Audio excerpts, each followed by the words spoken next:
नमस्कार, स्वागत है आपका एएनबी न्यूज में। आप देख रहे हैं मध्य भारत, आपके साथ मैं हूं सदफ फातिमा। बुलेटिन की शुरुआत करेंगे जहां छत्तीसगढ़ के उप मुख्यमंत्री विजय शर्मा ने एसआईआर पर बयान देते हुए कहा कि एसआईआर एक महत्वपूर्ण विषय है और भाजपा का पूरा तंत्र और सभी नेता इस पर काम कर रहे हैं। हमारा उद्देश्य है कि अधिक से अधिक योग्य लोगों का नाम इसमें जोड़ा जाए और घुसपैठियों का नाम हटाया जाए। इस दायित्व को लेकर हम सभी स्तरों पर काम कर रहे हैं ताकि निष्पक्षता और पारदर्शिता सुनिश्चित की जा सके। विजय शर्मा ने एसआईआर को लेकर अपनी पार्टी की प्रतिबद्धता और प्रयासों को स्पष्ट किया। एसआईआर महत्वपूर्ण विषय है। भारतीय जनता पार्टी का पूरा तंत्र इस पर लगा हुआ है, सारे नेता इस पर लगे हुए हैं। हम लोग भी हर एक विधायक, सांसद, मंत्री जो भी हैं, सबको बूथों तक जाने के लिए बहुत स्पष्ट निर्देश संगठन की तरफ से है और हम लोग जा भी रहे। अधिक से अधिक जितने भी योग्य लोग हैं सबका नाम जुड़ जाए और घुसपैठिए तरह के जो लोग हैं उनका नाम हट जाए। ये दोनों ही दायित्वों को लेकर के काम किया जा रहा है। क्या इस तरह के लोग जब आप बूथों पे जा रहे हैं या आपके पास फीडबैक आ रहे हैं तो मिल रहे हैं कुछ घुसपैठिए या कवर्धा का तो मैंने पहले ही आपको प्रेस कॉन्फ्रेंस करके पूरी बातें कही। ऐसे लोग जो मौधापारा के रहने वाले हैं और कहाँ कुवैत के रहने वाले, वो लोग, उनका भी नाम कवर्धा के मतदाता सूची में था। उसको काफी दूर तक ठीक किया गया है, अभी फिर ठीक किया जा रहा है। हम लोग हर जगह इस बात की कोशिश में हैं कि भैया ऐसा कोई भी व्यक्ति जो न रहता हो, ऐसा कोई भी व्यक्ति जो उचित ना हो, यहाँ पर उसका नाम जुड़ा होना, उन सारे ही लोगों के नाम कटने चाहिए, उसमें कोई संशय की बात नहीं। इसी बात को लेकर आज कवर्धा में आपके क्षेत्र में दीपक बैन जी पदयात्रा भी कर रहे हैं नाम कटवाने के लिए। ऐसे लोगों के नाम कटवाने के लिए अगर वो पदयात्रा कर रहे हैं तो ठीक कर रहे हैं। ऐसे लोग जिनका नाम ऊटपटांग ढंग से जुड़ा हुआ है वो हटना चाहिए। और दीपक बैन जी अगर वहां पदयात्रा कर रहे हैं तो एसआईआर के लिए उनके मन में शुभेच्छा है। राहुल गांधी कुछ भी बोलते रहे, दीपक बैन जी एसआईआर। राजधानी भोपाल में आयोजित जाक्स की प्रांतीय अधिवेशन के दौरान नवनिर्वाचित प्रांताध्यक्ष और वरिष्ठ आईएएस अफसर संतोष वर्मा ने एक विवादित बयान दिया है, जिसके बाद उनके खिलाफ कार्रवाई की मांग तेज होती जा रही है। आईएएस के बयान को लेकर स्वर्ण कर्मचारी आज मंत्रालय में डिप्टी सीएम राजेंद्र शुक्ला को ज्ञापन सौंपेंगे। वे बयान को लेकर संतोष वर्मा पर कार्रवाई की मांग करेंगे। वहीं कांग्रेस ने भी आईएएस अफसर के बयान को जहरीला और नफरत फैलाने वाला बताया। कांग्रेस के प्रदेश प्रवक्ता स्वदेश शर्मा ने कहा कि वरिष्ठ आईएएस अफसर संतोष वर्मा का बयान जहरीला और कटुता बढ़ाने वाला है।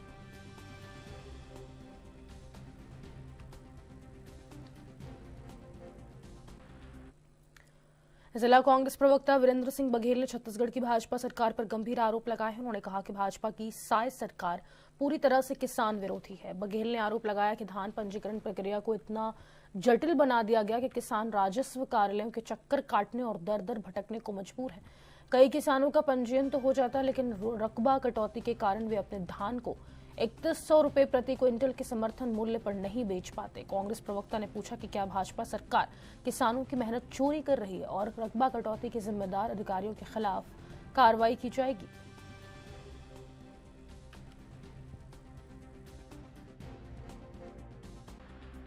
नहीं, ऐसा नहीं है, रकबा काट दिया जाता है, ऐसा नहीं है। किसान के खेतों में हम लोग 2-3 स्तर पे सत्यापन करते हैं। पहले तो डीसीएस होता है और जहाँ पर डीसीएस नहीं होता वहाँ पर मैनुअली गिरदावरी भी होता है। और उसके बाद भी अगर मतलब नहीं हो पाता तो हम लोग भौतिक सत्यापन के रूप में पटवारी को भी हम लोग लास्ट राउंड में सत्यापन करवा रहे हैं। अगर उसमें धान है तो बिल्कुल उसका धान भौतिक रूप से सुधर जाएगा, वो संशोधन हो जाएगा। भैया, रकबा कटौती को लेकर किसान दर-बदर की ठोकर खा रहे हैं मरवाही तहसील क्षेत्र अंतर्गत से, क्या कुछ कहना चाहेंगे? देखिए, जो बीजेपी की सरकार है छत्तीसगढ़ में, वो किसान विरोधी सरकार है और इतना जटिल पंजीयन बना दिया है जिसको किसान पूरा ही नहीं कर पा रहा है। आज आप गांव-गांव देखिए, जो पिछले साल 100 कुंटल धान बेचे हैं उनका 30 कुंटल, 40 कुंटल, यहाँ तक कि मैंने कई किसानों को देखा है कि उनका 0 तक बता रहा है। तो ये सरासर गलत कर रही है, किसानों का धान नहीं खरीद रही है और इसकी नीयत नीति में खोट है और निश्चित तौर पर किसान परेशान है। धान खरीदी प्रारंभ हो गई है और आज भी अगर आप एसडीएम ऑफिस जाइए तो वहाँ भीड़ लगी हुई है, लोगों का पंजीयन नहीं हो रहा है। वही किसान लगातार ऐसे आप मुख्यमंत्री डॉक्टर मोहन यादव ने भोपाल में Kushabhau Thackeray international convention centre में 3 दिवसीय राज्य स्तरीय पंचायत प्रतिनिधि और अधिकारी कार्यशाला का शुभारंभ किया।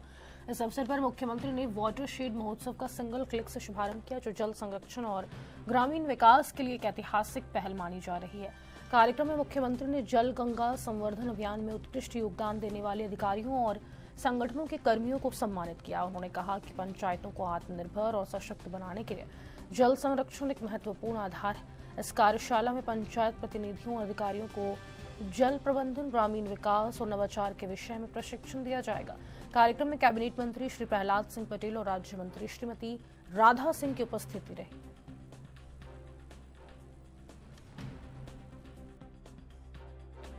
भारत की सच्चे अर्थों में ग्रामीण क्षेत्र से भारत की अगर आत्मा महात्मा गांधी जी के शब्दों में सच्चे अर्थों में भारत की आत्मा कहीं विराजमान है तो वो ग्रामीण अंचल में है, गांवों के माध्यम से। वास्तव में हमारा सौभाग्य है। ऐसे में खास करके यशस्वी प्रधानमंत्री का जोरदार अभिनंदन श्रीमान नरेंद्र मोदी जी का भी करें,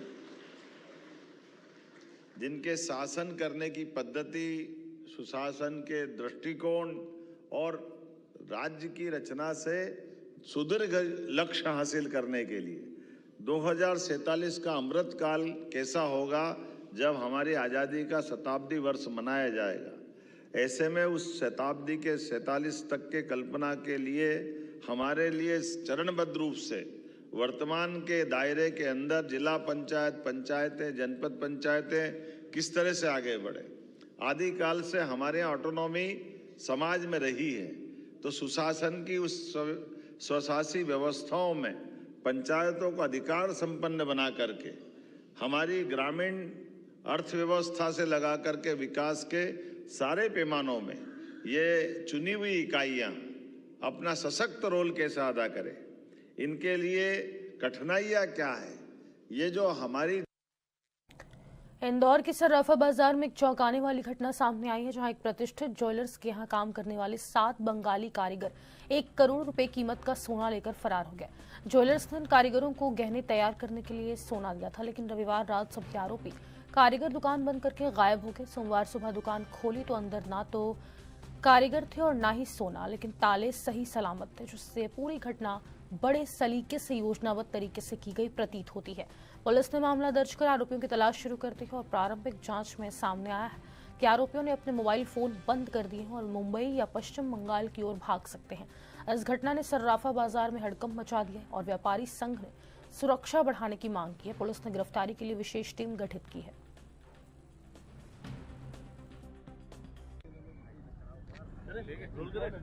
सराफा से एक फ्रॉड का मामला सामने आया, लगभग 1 करोड़ रुपए का, उसमें कोई बंगाली कारीगर। कई बार जो है 2-3-4 महीने में एक बार ऐसी घटनाएं एक आधा बार समक्ष में आती हैं, जो पुलिस के पास आती हैं कि हमारे लोकल के जो सराफा व्यापारी हैं उनके यहाँ कार्य करने वाला कोई व्यक्ति, खासतौर से प्रदेश के बाहर का जो होता है, कई बार ये उनसे जो है वो बड़ी मात्रा में, कई बार 200 ग्राम 400 ग्राम इस तरह का सोना वगैरह लेके चले जाते हैं। पुलिस ने पिछले 6 महीने 8 महीनों में 1-2 बार जो ऐसी शिकायतें आई थी, उसमें बाहर से इन व्यक्तियों के विरुद्ध कार्रवाई भी की है। अभी रिसेंटली हमारी जोन 4 की टीम ने राजस्थान और यूपी से भी इस तरह के लोगों को अरेस्ट किया था, जो कि यहाँ के लोगों को धोखाधड़ी करके उनका कोई ज्वेलरी या सोने का वो लेके चले गए थे। ये जो मामला ये भी पुलिस के संज्ञान में आया है। लोकल पुलिस इसमें जांच कर रही है और जो भी इसमें कार्रवाई है उनको चिन्हित करके वो कार्रवाई की भी जाएगी, उनको उसमें गिरफ्तार किया जाएगा और जो भी उन्होंने धोखाधड़ी से या